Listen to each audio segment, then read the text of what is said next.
tudo aquilo que nós iríamos viver ou passar naqueles dias. E o texto de Provérbios, capítulo 3, ele é fantástico.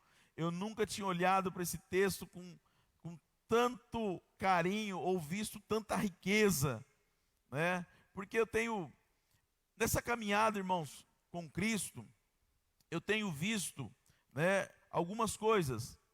E muitas pessoas se aproximam de Deus, se aproximam do Evangelho, para que de alguma forma tenta se beneficiar do que é a palavra ou do que Deus pode fazer. Mas poucos procuram a palavra ou Deus para se tornar aquilo que a palavra quer que ele seja. Entende o que eu estou falando? Muitos de alguma forma procuram Deus para se beneficiar. E eu não estou dizendo que estar perto de Deus você não vai se beneficiar. Porque é impossível estar perto de Deus. É impossível, porque aonde Cristo passava, tudo era transformado. Mas o objetivo central do cristianismo não é que nós nos aproximemos do Senhor para nos beneficiar, mas o foco central do cristianismo é para que você se aproxime de Deus para saber no mínimo quem Ele é. Porque quando você sabe quem Ele é, Ele vai revelar quem você é. Estamos juntos até aqui? Mas foi nos ensinado um evangelho que nos aproximar de Deus só pelo benefício. E não é essa a vontade de Deus. Como eu disse, ainda que Deus, por bondade, Ele vai nos abençoar, porque Ele é a própria bênção. Mas a vontade de Deus é quando você se relaciona com a palavra, quando você se relaciona com Ele, é que você se torne aquilo pela qual Ele diz que você é. E quando você começa a se relacionar com Deus, fica claro que a vontade de Deus é que você entenda que você é filho de Deus. Agora, vindo no carro, ainda a Karina, ela está fazendo umas lives aí, ministrando o pessoal pela internet, e todo dia de manhã ela sempre solta um versículo, alguma coisa, e por isso que eu estou fazendo essa introdução, até baseado, né, em João 1,12, que ela falou: a todos quanto receberam, deu-lhe direito de se tornarem o quê? Filhos de Deus. E como filhos de Deus, eu tenho plena convicção de tudo aquilo que o Pai tem para a minha vida. Então entra comigo no entendimento. Quando eu tenho consciência da minha filiação e de quem é o meu Pai, eu não procuro me aproximar de quem Deus é para me beneficiar. Porque se eu tenho consciência de quem Ele é e de quem eu sou, tudo que é dele se torna meu por direito. Quantos estão entendendo o que eu estou falando? Só que até você não ter esse entendimento, muitas dessas pessoas, elas se relacionam ou elas buscam a Deus pelo benefício. E não buscando entender o que Deus tem para a sua vida. Então, quando você se relaciona com Deus, entende quem Deus é, o Pai de amor que Ele é, eu paro de olhar, né, para os benefícios e eu procuro me relacionar, porque tudo que é dele é meu. Então, justamente, o que acontece? Dentro desses dias que nós passamos, esses momentos difíceis com Mateus, o Senhor me levou a esse lugar, que é de Provérbios capítulo 3, verso 1, inicia dizendo o quê? Filho meu. Uau! Presta atenção. É a consciência de filho é que vai te trazer paz e convicção para saber que o teu Pai jamais te desampara. Por isso que eu tenho plena convicção, mais do que nunca, porque que Deus me levou nesse texto. Porque eu venho ministrando sobre paternidade há muito tempo, e não só ministrando, eu tenho convicção da revelação do Pai de amor que Ele é. Eu tenho convicção da revelação do Pai que Ele é. E entenda uma coisa, quando você tem consciência da natureza de Deus, quando você tem convicção de como Deus pensa, quando você tem convicção de como Deus age, o Pai de amor que Ele é, todo medo sai do seu coração. Porque agora, eu não me movo numa incerteza. Será que Deus vai fazer? Será que o meu Pai vai me abandonar? Não. Ele diz, eu estarei com você todos os dias. Quando você olha para Isaías 43, diz assim, se passares pelo fogo, o fogo não vai te queimar. Se passares pelas águas, as águas não vão te afogar, porque eu estou contigo. Entenda uma coisa, querido. Quando você tem consciência da natureza de Deus, você para de valorizar o problema e você valoriza a presença. Você para de valorizar o fogo e começa a valorizar quem diz que passaria com você pelo fogo.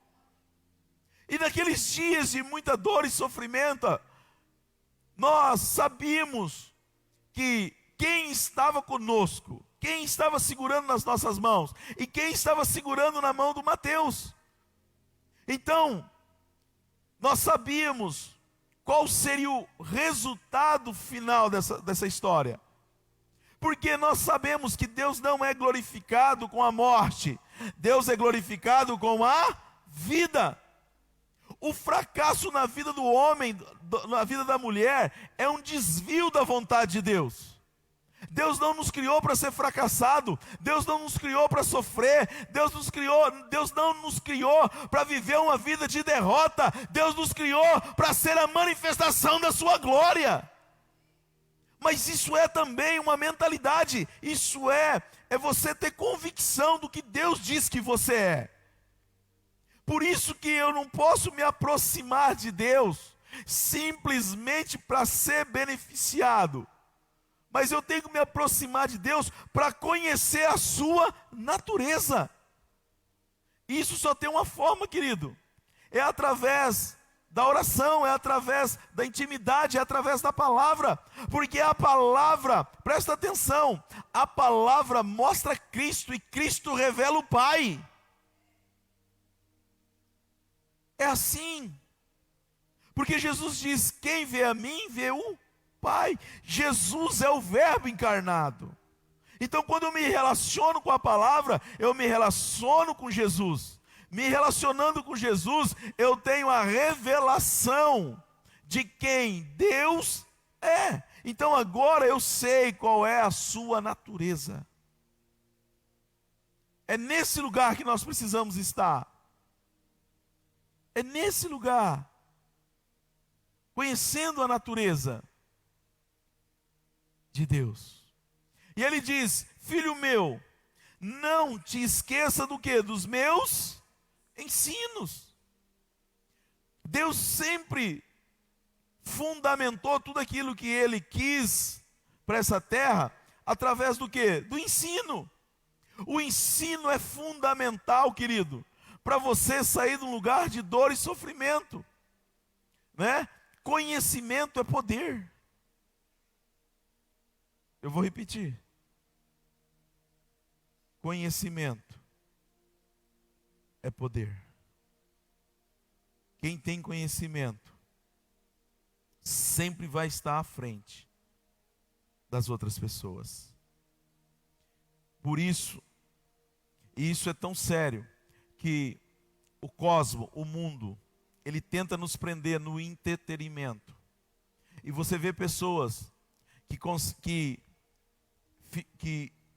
parcela um celular de R$ 4.000 para ter um iPhone em 10 vezes. E não estou dizendo que você não pode ter um iPhone. Você pode, deve ter, é um excelente aparelho? É, mas ele financia um aparelho em 10 vezes para ter um entretenimento. Mas ele não tem coragem de separar R$ 500 para comprar de livro e buscar conhecimento. Não gosto de ler. Não, se você não gosta de ler, aí que você tem que ler. Deixa eu dizer algo para você, que é o que a Karina está dizendo ali. É o que você não gosta, é que vai te fazer viver a diferença. Se você, ela falou aqui outro dia, se você está acima do peso, e você, eu não gosto de correr, aí que você tem que correr, sim ou não? Então nós investimos 4, 5 mil reais em entretenimento, fazemos viagens, investimos, num carnezinho da CVC em 10 vezes para fazer uma viagem, e não tem problema nenhum de você viajar. Mas quanto você investe em bons livros? Melhor dizendo, quanto você gasta de tempo na leitura da palavra? E hoje você tem Bíblias acessíveis de todas as formas. Você consegue ter uma Bíblia no celular, baixar gratuitamente. Olha como Deus é perfeito. Mas quanto tempo eu invisto? Então o ensino é fundamental. E ele diz, não esqueça dos meus ensinos, e no teu coração guarda o quê? Os meus? O quê? O que ele mandou guardar? Mandamentos. Mas aonde que ele mandou guardar os mandamentos? Por que Deus manda com que a gente guarde os seus mandamentos no coração e não na mente? Deixa eu dizer algo para você, querido. Por isso que eu não ministrei a ministração da fé da mente e a fé do Espírito. Porque senão nós não conseguimos entender. Entenda uma coisa.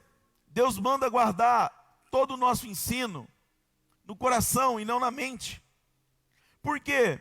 Porque Deus, Ele não se relaciona com aquilo que Ele não é.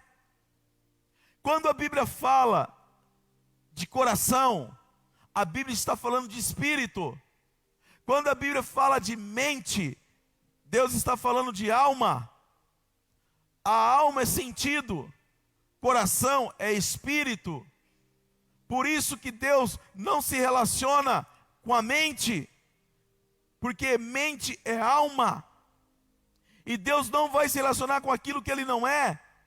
Por isso que quando Deus fala, Ele fala no Espírito, porque o Espírito confere coisas do quê? Do Espírito. E quando você tem uma palavra de Deus no teu espírito, ainda que a circunstância aqui fora diga o contrário, ainda que os teus olhos vejam o contrário, você pode até por um momento ficar um pouco triste, um pouco abatido, porque são os sentidos naturais, e os sentidos naturais te remetem à mente. Mas você, quando tem uma revelação do Espírito, ainda que aqui fora esteja um caos, quando você tem a revelação no Espírito, nada muda aquilo que Deus disse para você. É a convicção do Espírito. É a convicção, por isso que Deus disse, olha, guarda os meus ensinamentos aonde? No teu coração. Guarda. Entenda uma coisa, querido. Deus, Ele não é emoção.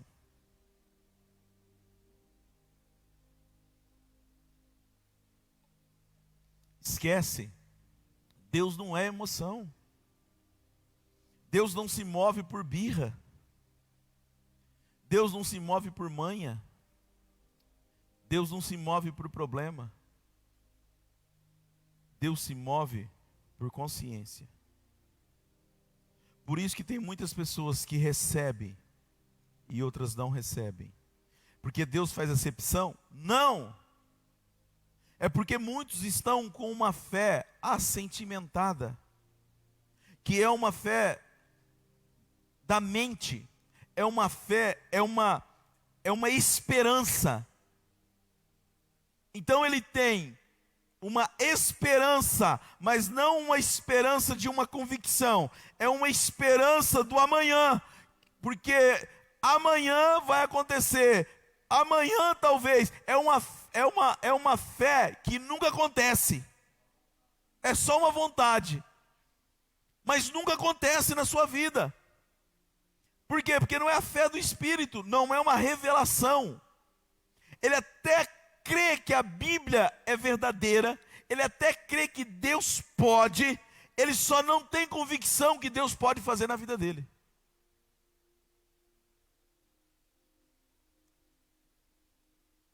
É a fé na fé do outro. Por quê? Por que essas pessoas vivem numa esperança do amanhã? Porque ela não teve uma revelação de quem Deus é. Então, por ela não ter uma revelação de quem Deus é, ela simplesmente tem uma informação de quem Deus é. Mas existe uma grande diferença de dizer que eu conheço o Neymar e uma diferença de quem se relaciona com o Neymar. O fato de eu ver o Neymar pela televisão não significa que eu tenho intimidade com o Neymar. E tem um monte de gente que fala, não, eu conheço o Neymar. Não, você não conhece. Você tem uma informação pela televisão ou pela internet de quem é o Neymar. Porque só quem relaciona com o Neymar sabe quem é o Neymar ou o caráter do Neymar. Assim, queridos, é Deus. Tem muitas pessoas que falam assim, eu conheço Deus. Não, você tem uma informação sobre Deus. Você tem uma informação sobre Jesus. Você tem uma informação sobre o Espírito Santo.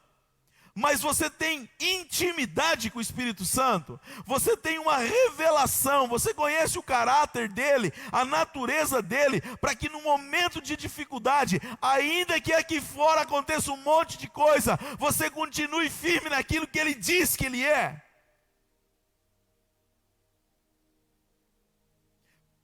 O problema da religião é que nos estragou, porque não nos ensinou buscar Deus pela essência, mas nos ensinou a buscar Deus pelos benefícios. E aí o que acontece dentro disso? Há um grande número de pessoas que estão frustradas, desviadas, se é que eu posso usar essa palavra desviado. Eu não gosto dessa palavra desviado, porque eu não acredito que quem teve encontro com Jesus pode desviar, não tem como se desviar. Eu particularmente não acredito em desviado, eu não acredito, porque é impossível você conhecer, eu estou falando de conhecer, de ter uma intimidade, de um relacionamento, de saber quem é a pessoa de Jesus, e um dia você querer sair da presença dele.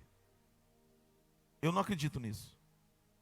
Mas vamos lá, vamos usar essa palavra, né, desviar. Ah, pastor, mas e o filho pródigo? Ah, boa pergunta. O filho pródigo, ele não desviou. O filho pródigo estava morto. Ele não estava desviado. Porque entenda uma coisa, o texto é enfático em dizer, esse é meu filho, ele estava morto e reviveu.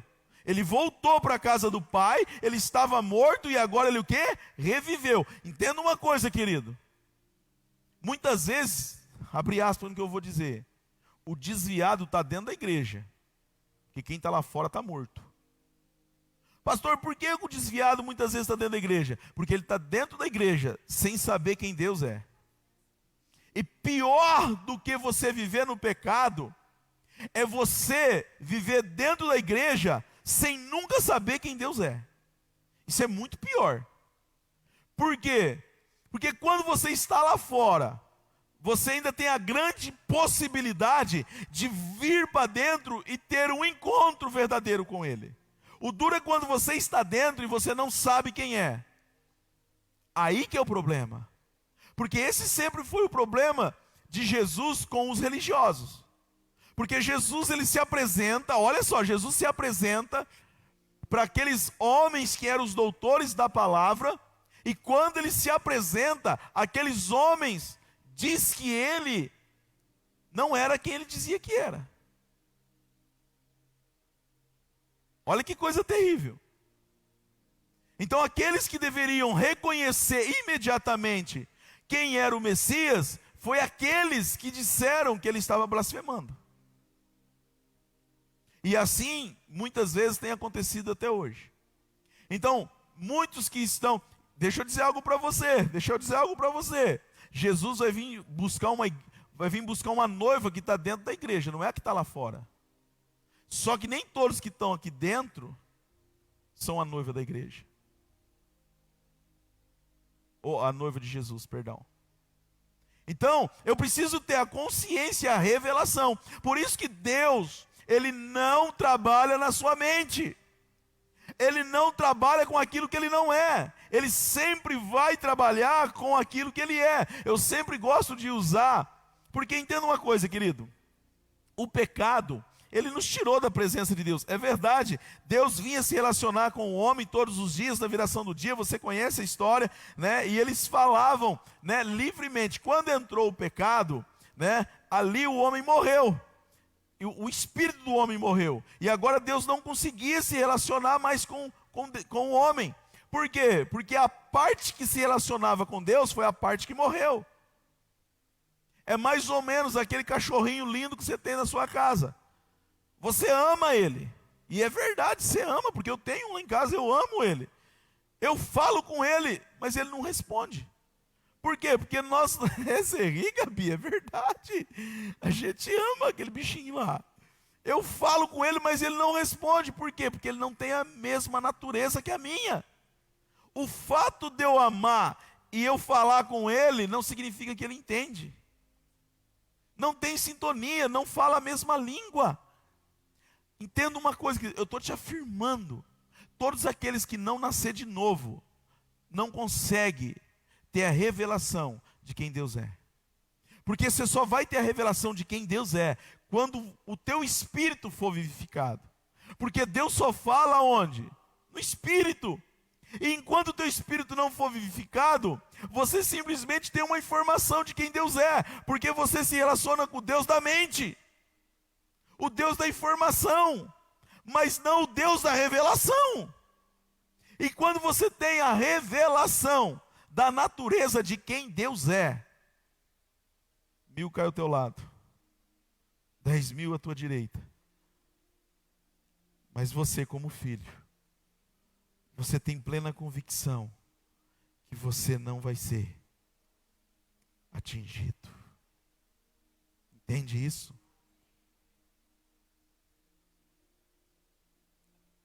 E por que você tem essa convicção?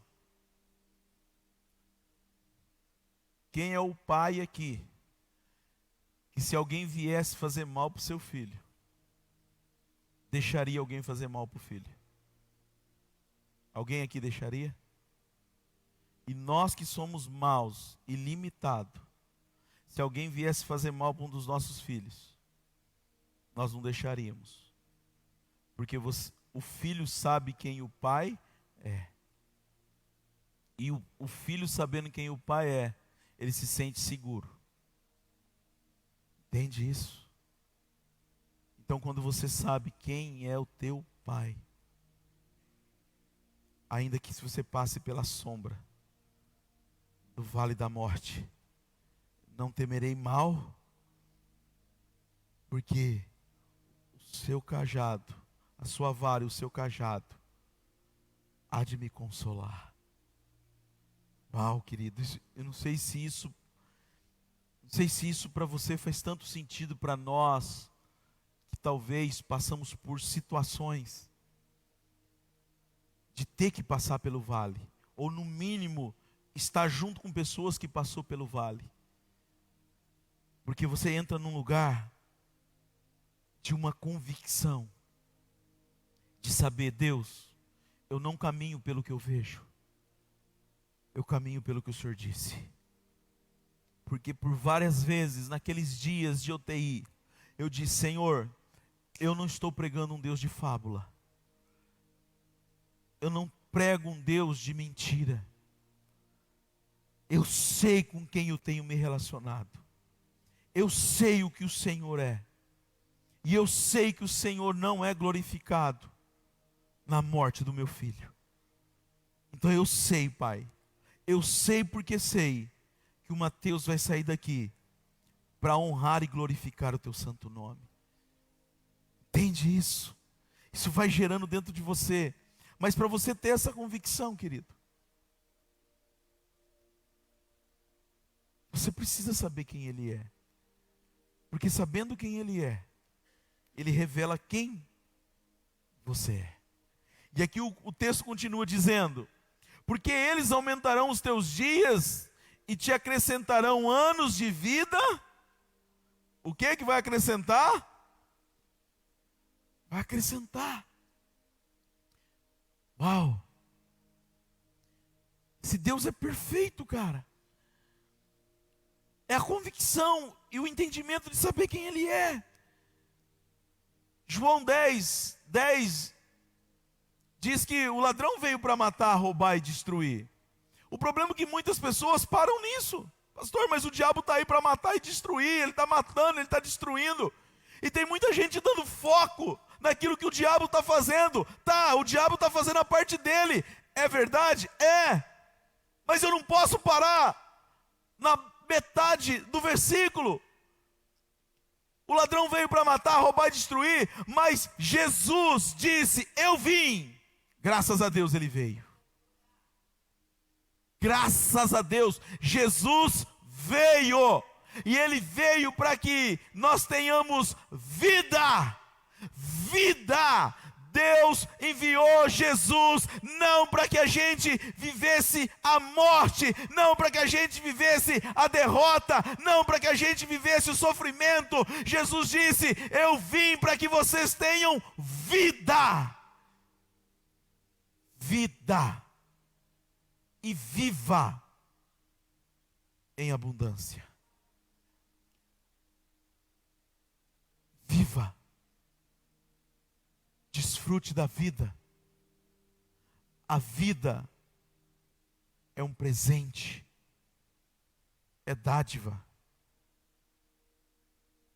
Sabe qual é o problema das pessoas? É não ter conhecimento do presente. Por isso que hoje chama-se presente. Dádiva. Olha que coisa linda. Presente, dádiva. E muitos, por não ter consciência do hoje, do presente, muitos estão vivendo no passado. E viver no passado, muitos se arremete a uma vida de dor e sofrimento, até depressão. E outros, por não ter consciência da dádiva do hoje, que é o presente, vive no futuro. E amanhã, como é que vai ser, meu Deus? E o que eu vou fazer amanhã e amanhã? E vive a síndrome do pensamento acelerado. E tanto aquele que está vivendo o futuro, quanto aquele que está vivendo no passado, por não conhecer quem Deus é, que Deus disse que Ele cuida dos lírios, dos pássaros, que Ele cuida de todas as coisas, e Ele diz que cuidaria também de nós. E se Ele cuida de todas essas coisas, eu vou desfrutar do hoje. E amanhã, pastor? Amanhã não existe. Amanhã não existe. Porque quando você tem a consciência de Deus e a fé como Deus age, você sabe que Deus age no hoje. Deus não disse que ia para agir. Deus é tão perfeito, irmãos, que quando aquele povo estava no Egito, Deus disse para eles: olha, eu vou mandar o maná para vocês todos os dias. Ele provia o pão de cada dia. E aqueles espertão, porque sempre tem uns espertão que quis acumular para o dia seguinte, apodrecia. Deus disse assim: ó, somente no sábado, somente no sábado vocês podem acumular. Olha só. Então viva o hoje, desfrute do hoje, né? Eu vim para que você tenha vida e vida em abundância. Essa é a vontade do Senhor. Quando você sabe essa vontade de Deus para a sua vida, né? Você para de sofrer. Você para, porque agora você tem uma convicção acerca de quem Deus é. Porque o nosso Deus, Ele se move agora. Ele se move já. Ele é Deus que provê. Queridos, pare de andar por vista, ande pela palavra. Ande pela revelação de quem Deus é. Por isso eu preciso saber como Deus pensa. Saber como Deus pensa me traz segurança para saber como eu ajo. Eu vou repetir.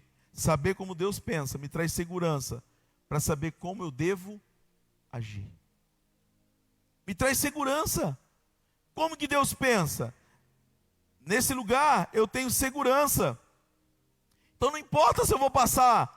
Porque entenda uma coisa, Deus nunca livrou, Deus não prometeu livrar Daniel da cova. Mas quem disse que os leões tocaram em Daniel? Olha aqui para mim, presta atenção. Deus não disse que nesse mundo nós não teríamos aflições. Ele disse que nós seríamos mais que vencedor em meio a todas essas. Entenda isso. Então sabendo como Deus pensa, e diz que ainda que eu tenha aflição, Ele diz que eu sou mais que vencedor em meio a essas coisas. Qual deve ser o meu comportamento, irmãos? Qual é o meu comportamento? De vencedor. Agora, não basta você ter uma informação na mente, se isso não for uma revelação no teu espírito. Porque é o teu comportamento que revela, presta atenção no que eu vou dizer para você, é o teu comportamento que revela o nível de consciência que você tem, ou o nível de intimidade que você tem acerca de Deus. Porque é na ação que você revela a confiança. Porque o que é a fé? A fé é o firme fundamento daquilo que não se vê. Ótimo. E aí? O que é isso? A gente precisa traduzir, porque o evangelho tem que ser prático, irmãos. Não, Hebreus 11:6 fala, não, a fé é o firme fundamento daquilo que não se vê. Uau! Como é que se aplica isso? Sabe o que ele está dizendo? A fé é um comportamento de alguém que se move segundo a Bíblia diz. Então, segundo a Bíblia diz, eu me movo. E todas as vezes que eu me mover contrário ao que a Bíblia diz, eu não estou me movendo em fé, eu estou me movendo em incredulidade. Porque eu honro a Deus me movendo segundo aquilo que Ele diz que eu sou. Quantos estão entendendo aqui, irmãos? Então, todas as vezes que você se mover contrário àquilo que a Bíblia diz, você está desonrando a Deus. Você está desonrando, porque no mínimo está dizendo que Deus é mentiroso. Eu não estou dizendo que é fácil, eu estou dizendo que é possível.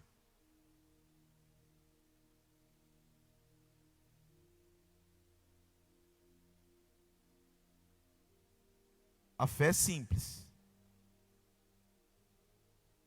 mas exige ações que às vezes sai fora daquilo que é o natural. E é nesse lugar que muito se perde, porque foi nos ensinado simplesmente uma fé assentimental e não uma fé do Espírito.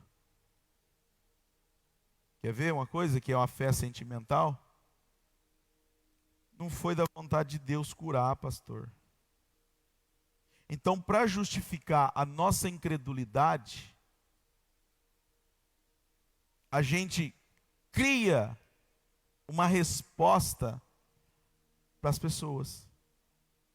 Não, você precisa entender, pastor, que nem sempre Deus vai curar. Aonde que está na Bíblia? Justamente. Quantos que Jesus curou e quantos que Jesus não curou? Vão para a Bíblia. Então, quando você começa... Irmãos, é isso que vai fazer a diferença quando você tiver que enfrentar um problema. É a revelação de como Cristo se comportava. É a revelação de como Deus se comporta. Então, quando eu não tenho fé para justificar a minha incredulidade, eu digo, não era da vontade de Deus. Não, fala assim, não, eu não tenho fé o suficiente, pastor. Então, porque eu não tenho fé o suficiente, eu estou dando uma justificativa. Deixa eu dizer algo para você, querido. Jesus, quando ele desce o monte, ele encontra com os seus discípulos e encontra um menino endemoniado. Ele encontra toda uma situação de um pai desesperado com um filho endemoniado, e o demônio pegava o menino, jogava no fogo, jogava na água, e vai lá os discípulos e tenta expulsar o demônio, e sai, pega, tira, e ninguém consegue fazer nada. Aí alguém chama Jesus e fala, Jesus, o negócio ali não sai, não tem jeito. E aí Jesus vai ver o problema e fala, o que está acontecendo aqui? Aí o pai do menino aparece na história e diz, olha, os seus discípulos não conseguiram, passando a responsabilidade. Aí Jesus olha para ele e fala assim, e você? Você crê que eu posso? Sabe o que aquele homem disse? Senhor, me ajuda. Deixa eu dizer algo para você, querido. Para de dar desculpa e primeiro tenha coragem de reconhecer a tua limitação.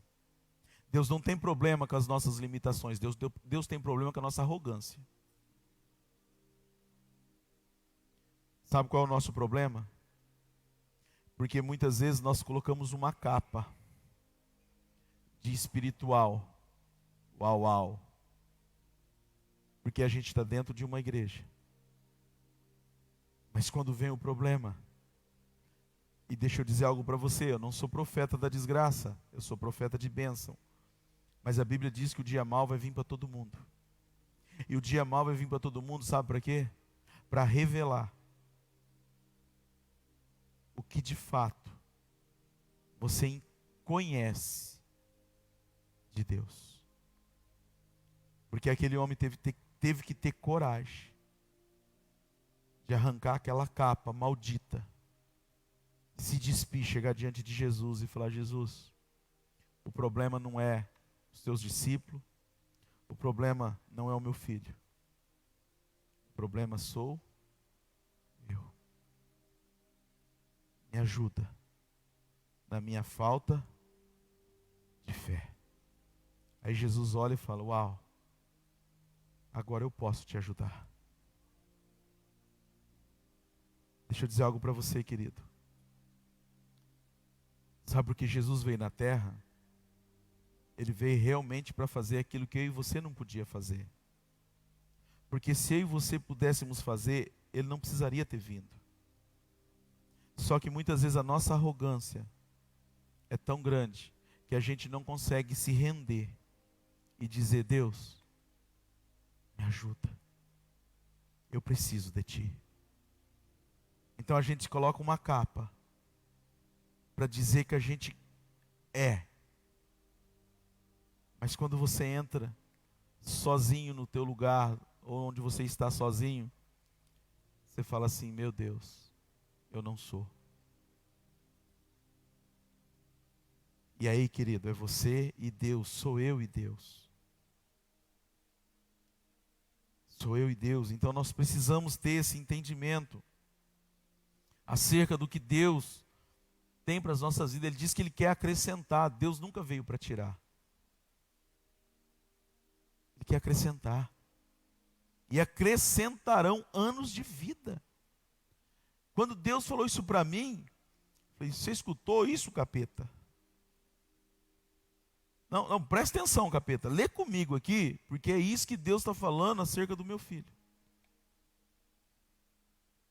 Deus, Ele acrescentará anos de vida para o meu filho. Então, capeta, você pode fazer o que você quiser, mas no final, o que vai prevalecer é o que o meu Deus disse. Entende isso ou não? É nesse lugar que Deus quer nos levar. É nesse lugar que Deus quer nos levar.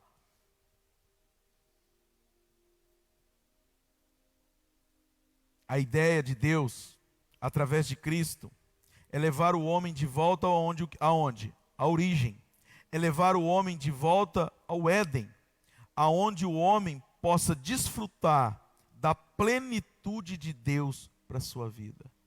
Essa é a vontade de Deus, irmãos. É nos levar de volta a esse lugar. Às vezes nós estamos tão preocupados com o futuro e Deus quer nos levar para a origem. Até porque o futuro pertence a Deus. E Deus sempre quis nos levar para a origem. Quando Jesus veio, Ele veio por um propósito.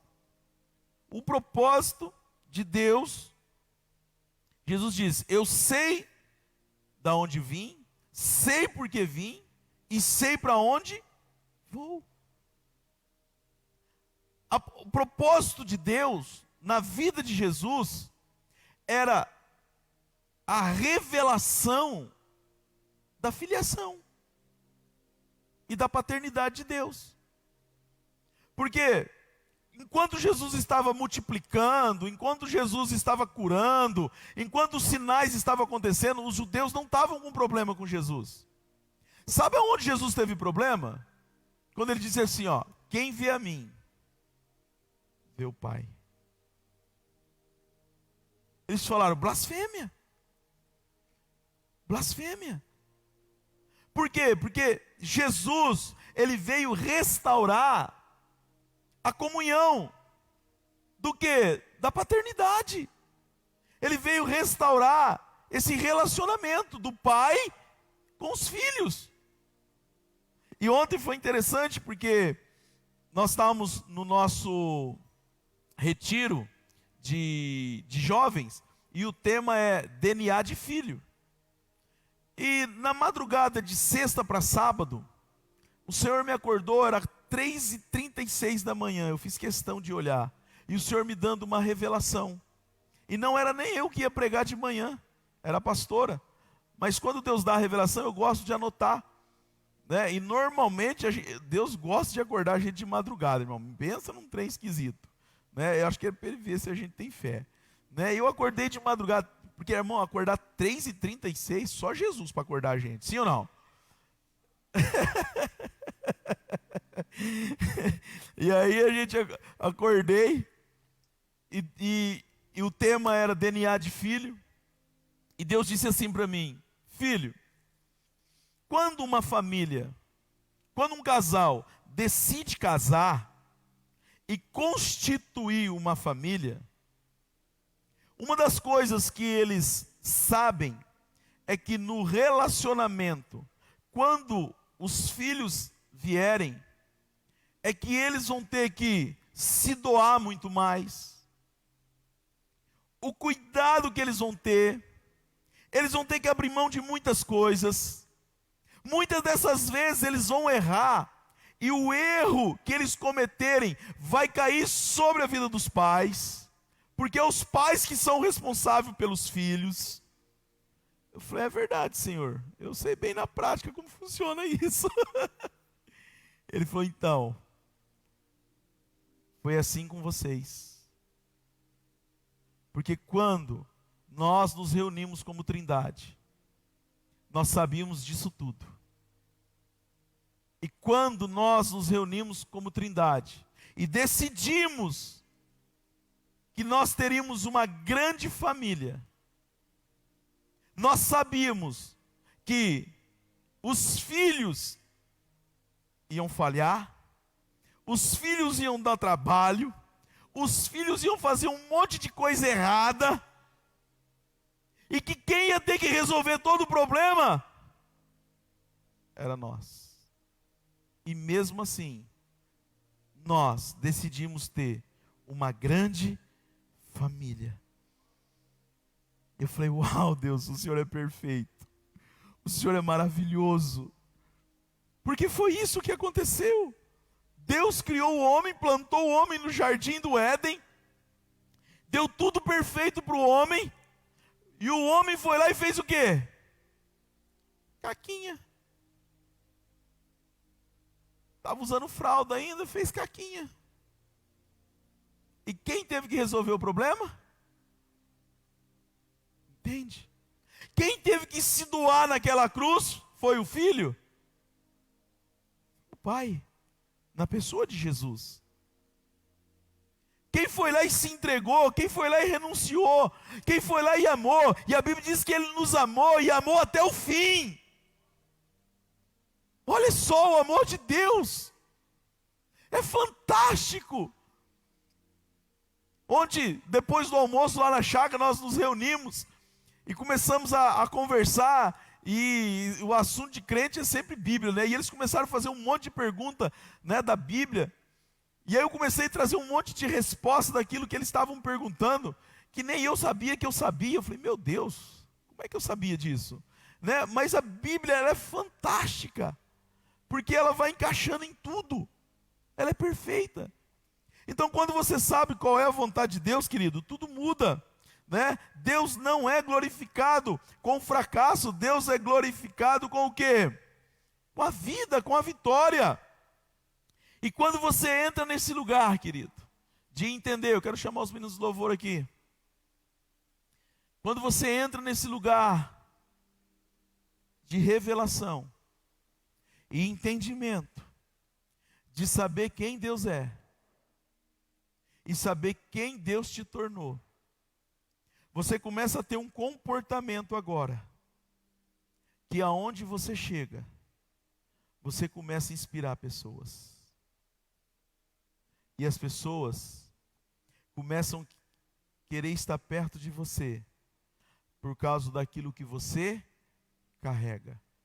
Porque coisa boa é você estar perto de uma pessoa que reflete, ou te inspira, ou manifesta o amor de Deus, que sempre tem uma palavra de incentivo. Porque coisa dura é você estar perto de uma pessoa que cada 10 palavras que ela solta, 11 é de derrota, 11 é que não vai dar certo, 11 é que não vai conseguir, 11 é que não tem jeito. Mas coisa boa é quando você está perto de uma pessoa que diz, olha, o meu Deus, Ele é poderoso para fazer infinitamente mais do que tudo quanto pensamos ou sonhamos, segundo o poder que opera em nós. Entenda isso, querido. Entenda isso, deixa isso entrar no teu coração. Verso 3: não te desampares a benignidade e a fidelidade, atas ao pescoço, escreve na tábua do teu coração, e acharás graça e boa compreensão diante de Deus e dos homens. Uau! E acharás graça. Deixa eu dizer algo para você, querido. Deus não faz porque nós somos. Deus fez tudo o que Ele fez justamente porque nós não merecíamos. Olha aqui para mim, presta atenção.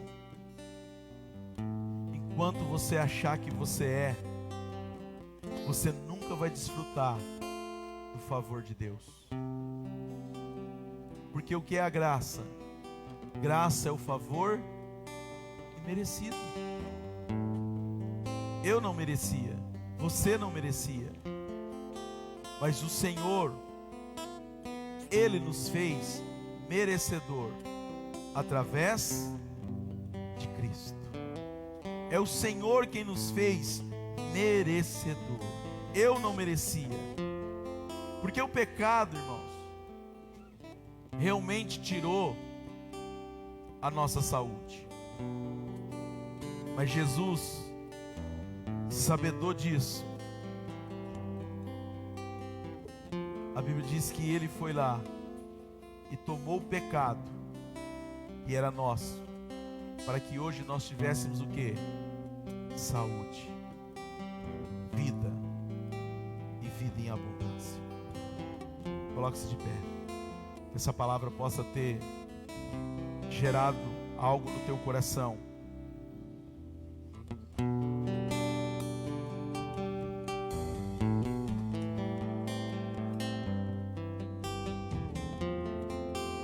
O Espírito Santo.